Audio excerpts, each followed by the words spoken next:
L'entrepreneur est-il un être à part, doté de super pouvoirs? Dispose-t-il de caractéristiques génétiques spécifiques? Doit-il avoir grandi dans une famille où l'entrepreneuriat tient une place centrale? À l'ensemble de ces questions, je répondrai qu'un entrepreneur, qu'il crée, reprenne son entreprise ou agisse en entrepreneur dans une entreprise, est celui qui décide de le devenir et qui choisira une formation lui permettant de le faire. Développer des compétences entrepreneuriales permet de viser plusieurs métiers. Naturellement, la majeure accueille de futurs créateurs d'entreprises ou des repreneurs d'entreprises familiales. Mais la majorité des étudiants embrasseront une première carrière de salarié. Il n'est pas possible de faire une typologie de ces métiers, mais des caractéristiques ressortent. Ils rejoignent des entreprises dans lesquelles ils vont pouvoir faire parler leurs talents. Des start-up, des entreprises de croissance, des entreprises se positionnant sur de nouveaux marchés. En bref, des entreprises qui relèvent des défis. Ils rejoignent des entreprises dont le secteur d'activité leur est familier. Ils rejoignent également des services dans lesquels ils vont pouvoir s'épanouir. Le marketing, le digital, le conseil, la finance. Aujourd'hui, avoir un profil d'entrepreneur est une demande croissante des entreprises qui cherchent à gagner en agilité. 3 postures peuvent être adoptées dans le cadre de la majeure. Tout d'abord, porteur de projet. J'ai un projet de création d'entreprise ou de reprise d'entreprise familiale. Je vais pour le semestre recruter une équipe pour travailler avec moi sur le projet. Ensuite, suiveur ou accompagnant d'un projet. Je sélectionne le porteur de projet avec lequel je travaille.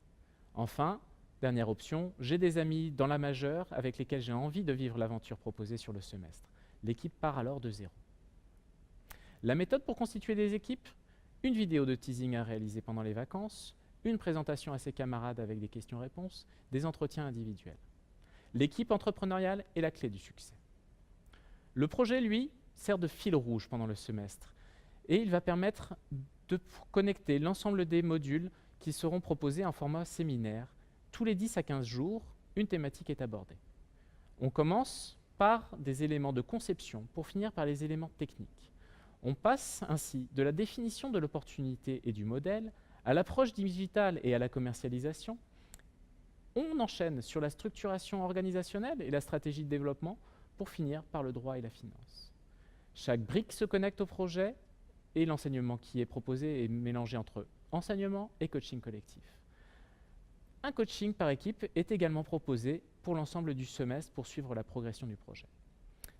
L'expérience du semestre s'achève par une soutenance du projet entrepreneurial devant des acteurs de l'écosystème qui ne connaissent pas les projets. Investisseurs, avocats, conseils. Un examen transversal de 3 heures, rédigé par la quasi-totalité des professeurs, reprend l'ensemble des apports des modules. La majeure entrepreneuriat est sélective et limitée en nombre de places. Un premier filtre est fait au travers d'un questionnaire dédié. En fonction des réponses, un échange peut avoir lieu entre le responsable de la majeure et l'étudiant.